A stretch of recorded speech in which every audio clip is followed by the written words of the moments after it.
two of the toppers of this year, all of you. So once again, a good hand.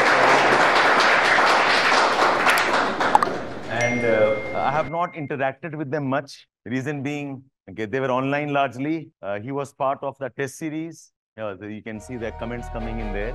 Okay, good afternoon, wishing you all of you.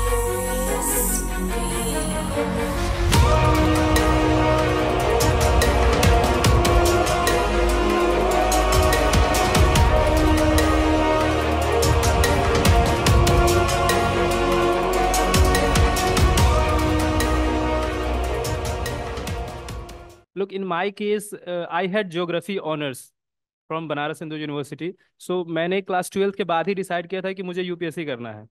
तो जो graduation के जो syllabus होता है, अगर वो आप कर लो अच्छे से, तो 60% ऑफ यूपीएससी सिलेबस कंप्लीट हो जाएगा. And your question was which is the right time to start standard books. I think जो एक कंफ्यूजन जो टॉपर जो एस्पायरेंट्स के मन में होता है ना, कि ज्योग्राफी को लोग जब लिखते हैं तो जीएस टाइप लिखते हैं. ऐसा इसलिए होता है कि मुझे जहाँ तक समझ आती है कि लोग ना कोचिंग मटेरियल से पढ़ते हैं. कोचिंग मटेरियल की जगह आप स्टैंडर्ड बुक से पढ़ो, starting from the first day. जैसे आप सविंदर सिंह सर की किताब पढ़ोगे या माजिद हुसैन की किताब पढ़ोगे, तो उसमें जो लैंग्वेज होगा, उसमें जो टच होगा ज्योग्राफी का एज अ ज्योग्राफर, तो वो आएगा. तो आप पहले दिन से ही, शुरू से ही स्टैंडर्ड बुक से ही पढ़ाई करो. और जो कोचिंग मटेरियल्स जो मिलते हैं, जो वो भी अगर वहीं से कॉपी पेस्ट है तो ठीक है. अदरवाइज अगर जो ज्योग्राफी का जो लैंग्वेज है, जो एक्सेंट है, वो लाना है, तो स्टैंडर्ड बुक से ही शुरू से ही पढ़ाई करना ज़्यादा बेहतर है मेरे अनुसार. सर ने he gave you an input about somebody who has come from the geography background. यहाँ पे कोई है जो कि नॉन ज्योग्राफी बैकग्राउंड से है, ग्रेजुएशन एक्सेट्रा. ठीक है, तो specifically for you guys I will give my 2 cents.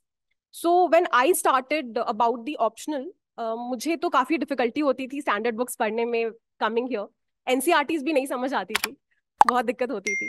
तो for me the first thing that I did was कि जो यूट्यूब पे फ्री वीडियोस थे फॉर अंडरस्टैंडिंग दी सिलेबस के keywords. Now when somebody who is reading about circuits and chip, अब उनको perspective of human geography आप लाके दे दोगे तो मुझे तो बिल्कुल ही नहीं समझ, क्या हो रहा है ये.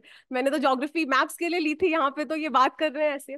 So it is very difficult उस समय, बट आपको एक अंडरस्टैंडिंग चाहिए होती है. तो first as such said that you try to go through the books. मेरे पास बुक्स थे उस समय, कुछ कुछ के पीडीएफ भी अवेलेबल होते हैं. We used to share a few friends.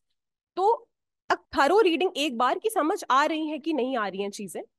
अगर नहीं आ रही है तो जैसे मुझे नहीं आई थी, सो आई रेफर टू यूट्यूब बहुत ही अच्छे से, कि कुछ कुछ पॉइंटर्स. जैसे आई रिमेम्बर क्रिस्टलर्स की थ्योरी थी और मैं उसे देख रही हूँ, वो हेक्सागॉन्स बने हुए थे in my first very attempt जब ट्राई कर रही थी, तो मुझे नहीं समझ आ रही थी वो. So I saw video and it gave me a clarity थोड़ी सी कि अच्छा ये है. And then I went on to read the books first thing. Now, after having an analysis of the NCERTs of the book, जो भी थोड़ी बहुत आप पढ़ रहे हैं, अब आप खुल्लड़ लेके बैठ जाओगे first day, you will get overwhelm. तो वो भी नहीं करना है, प्लान करके we can go. And then if you want to go with a foundation class you can, otherwise you can rely on whatever material is there in the market. To each their own, आपकी अपने अपने aptitude and आपकी अपनी अपनी understanding पे. But ये जज कैसे करेंगे हम कि हमारी अंडरस्टैंडिंग कितनी है और कितना एप्टीट्यूड है? Based on the initial thing that I said. Books पढ़ लेंगे, समझ आ गई तो वेल एंड गुड, नहीं समझ आई तो कोई वीडियो देख लेंगे यूट्यूब पे. Every lot of content is freely available. And अगर वहां पे भी समझ नहीं आया, then we'll take the future course of action.